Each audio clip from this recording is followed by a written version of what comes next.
जननी जन्म सौख्यानां वर्धने कुल संपदं पदवी पूर्व पुण्यानां लिख्यते जन्म पत्रिका आदित्याय च सोमाय मंगलाय बुधाय च गुरुशुक्र शनिभ्यश्च राघवे केतवे नमः गजाननं भूतगणादिसेवितं कवित्तजम्बो पलसारभक्षितम् उमासुतं சோகவிநாசகாரணம் நமாமி விக்னேஸ்வர பாதபங்கஜம். மகாகணபதி துணை கொண்டு உலகெங்கும் வாழக்கூடிய நெக்ஸ்ட் ஜென் நேயர்கள் அனைவருக்கும் வணக்கம். நான் உங்கள் டாக்டர் வி ராஜ்குமார் சிவாச்சாரியார் பேசுகிறேன். எல்லாரும் எப்படி இருக்கீங்க? நலமாக இருப்பீங்க நம்புகிறேன். இன்றைய தினம் இப்போ இந்த பதிவில் நாம் பார்க்கக்கூடியது பிறக்கின்ற பிரபவ வருஷம், தமிழ் புத்தாண்டு, சித்திரை மாதம் எப்படி இருக்குது, 12 ராசி பரியந்தம், மேஷராசியிலிருந்து மீனராசி பரியந்தம் எப்படி இருக்குது, என்னென்ன சூழ்நிலைகள் இருக்குது, 12 ராசிக்காரர்கள் என்னென்ன விஷயங்கள்லாம் ப்ளஸ் மைனஸ் நமக்கு இருக்கக்கூடிய ஏற்றத்தாழ்வுகள் என்னென்ன விஷயங்கள்லாம் நமக்கு வரும், என்ன அடுத்து வரக்கூடிய குரு பயிற்சிகள் எல்லாம் அடுத்தடுத்து சில பயிற்சிகள்லாம் இருக்குது. ஸோ அப்போ இந்த 12 ராசிகளுக்கும் எப்படி இருக்குது அப்படிங்கிறது நம்ம பார்க்க போகிறோம். இந்த ராசியானது இப்போது சித்திரை மாதம் தமிழ் புத்தாண்டு அப்படிங்கிறத நம்ம சொல்கிறோம். இப்போ மேஷராசி தான் பார்த்திங்கன்னா சித்திரை மாதம் அப்படின்னு சொல்லுவோம். ரிஷப ராசி அப்படின்னு சொன்னால் வைகாசி மாதம் அப்படின்னு சொல்கிறது. மிதுன ராசி அப்படின்னு சொன்னால் ஆனி மாதத்தில் பிறந்தோம். இந்த சூரியன் எந்த ஸ்தானத்தில் உங்கள் ஜாதகப்படி இருக்கோ அதுதான் உங்களுடைய தமிழ் மாதம். உதாரணத்திற்கு சூரியன் கன்னியா ராசியில் இருக்குது அப்படின்னு சொன்னால் நீங்கள் புரட்டாசி மாதத்தில் பிறந்திருக்கீங்க அப்படின்னு அர்த்தம். புரட்டாசி மாதம். இப்போ சூரியன் கடகத்தில் இருக்குது அப்படின்னு சொன்னால் நீங்கள் ஆடி மாதத்தில் பிறந்திருக்கீங்க அப்படின்னு அர்த்தம்.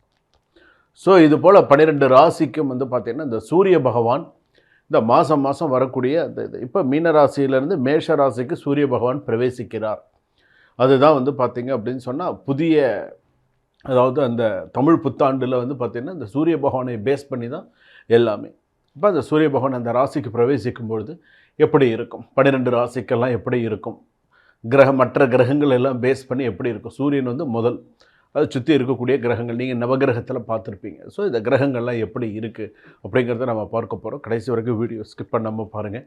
நிறைய நல்ல விஷயங்கள் இந்த சித்திரை மாதத்தில் செல்ல வேண்டிய முக்கிய ஆலயங்கள் மற்றும் பரிகாரங்கள் என்னென்ன செஞ்சுக்கணும், என்ன ஏது எல்லாமே விலாவரியாக விரிவாக பார்க்க போகிறோம். வாங்க வீடியோக்குள்ளே போகலாம். மீனராசி நேயர்களே, புரட்டாதி நட்சத்திரம் மீனராசி, உத்திரட்டாதி நட்சத்திரம் மீனராசி, ரேவதி நட்சத்திரம் மீனராசி. கனவு நனவாகும், ஆனால் அதெல்லாம் உன் சோதனை காலம் கடந்த பின்னர் தான். உன் சோதனை காலம்லாம் கடந்ததுக்கு அப்புறம் தான் உன் கனவு நனவாகும். அது வரைக்கும் நீ கனவு கண்டுட்டு இருக்க வேண்டியதான், வேறு வழி இல்லை. இப்படியா இருக்குமா, அப்படி இருக்குமா, இப்படி செய்யணும், இதை வாங்கணும், இதை பண்ணணும், ரொட்டீன் ஒர்க் என்னமோ போயிட்டு தான் இருக்கும். ஆனால் உனக்குன்னு சில கனவுகள் இருக்கும் இல்லையா? அப்துல் கலாம் சொல்லுவார் இல்லையா, அந்த மாதிரி உன்னுடைய கனவுகள் அப்படிங்கிறது பார்த்தோன்னா நனவாகும், ஆனால் சோதனை கடந்து நனவாகும். அது வரைக்கும் பார்த்துக்கோ. குரு ஆதிக்கம் உள்ள ராசி என்பதால் அதிர்ஷ்டம் உன்னை கைவிடாது, கவலைப்படாத. ஆனாலும் இக்காலத்தில் சில சோதனைகள் உன் பொறுமையை சோதிக்கும். நம்பிக்கையை இழக்காமல் இருந்தால் வாழ்க்கையில் பெரிய மாற்றம் உறுதி. உன்னுடைய இன்ஸ்டிடியூஷன்ஸ் உன் சக்தி, உன்னுடைய சில விஷயங்கள் உனக்கு சக்தி. காதலில் டீப் ஃபீலிங் இருக்கும். எனக்கு தெரிஞ்சு உனக்கு காதல் இருக்கிற மாதிரி தெரியல, இருந்தாலும் அப்படி இருந்ததுன்னு சொன்னால் அது டீப் ஃபீலிங்லாம் சொல்ல முடியாது. நான் எல்லா ராசிக்கும் சொல்லலை. உத்திரட்டாதி நட்சத்திரம் கண்டிப்பாக லவ் மேரேஜ் பண்ணுவாங்க. புரட்டாதி நட்சத்திரம் கூட அரேஞ்ச்டு மேரேஜும் உண்டு, லவ் மேரேஜும் உண்டு. ரேவதி நட்சத்திரம் பார்த்தீங்கன்னா காதல்லாம் சில பேருக்கு செட் ஆகும், சில பேருக்கு செட் ஆகாது, பயப்படுவாங்க. அவங்களுக்கு எங்கே டீப் ஃபீலிங்லாம் இருக்க போகுது, கிடையாது. ஆனால் மிஸ் அண்டர்ஸ்டாண்டிங் சில பேருக்கு காதலிச்சுட்டு இருக்காங்கன்னு சொன்னால் அவங்களுக்கு சில மிஸ் அண்டர்ஸ்டாண்டிங். ஓப்பனாக பேசுனா உறவு காப்பாற்றப்படும். எதுவாக இருந்தாலும் டிரான்ஸ்பரண்ட்டாக இருக்கணும். அப்படி இருந்தால் ஓகே. திருமணம் பார்க்கும் விஷயத்தை நல்ல அலைன்ஸ் வரும். எங்கே வருது அப்படின்னு உங்கள் மனசுக்குள்ளே தெரியுது, எனக்கு தெரியுது எங்கே வருதுன்னா வரும், கவலைப்படாதுங்க. இப்போ ஜென்ம சனி வேறு நடந்துட்டு இருக்குது. இந்த நேரத்தில் கல்யாணம் பண்ணணுமா அப்படிங்கிறது உங்கள் மனசுக்குள்ளே சில பேருக்கு கேள்வியே வந்துருச்சு.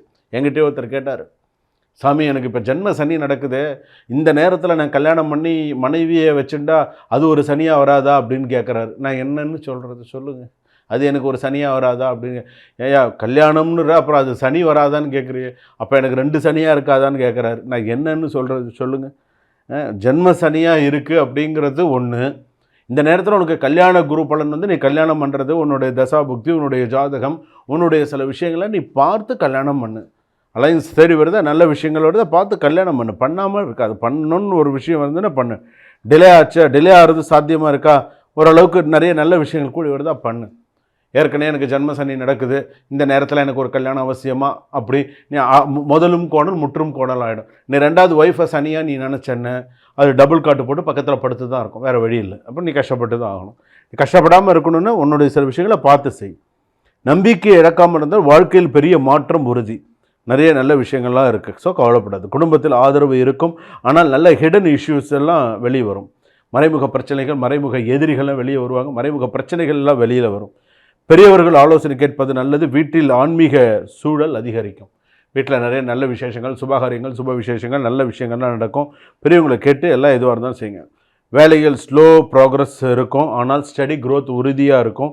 க்ரியேட்டிவ், மெடிக்கல், ஸ்பிரிச்சுவல் ஃபீல்டில் இருப்பவங்களுக்கெல்லாம் நல்ல வாய்ப்பு. பிஸ்னஸ்லாம் பொறுமை முக்கியம்.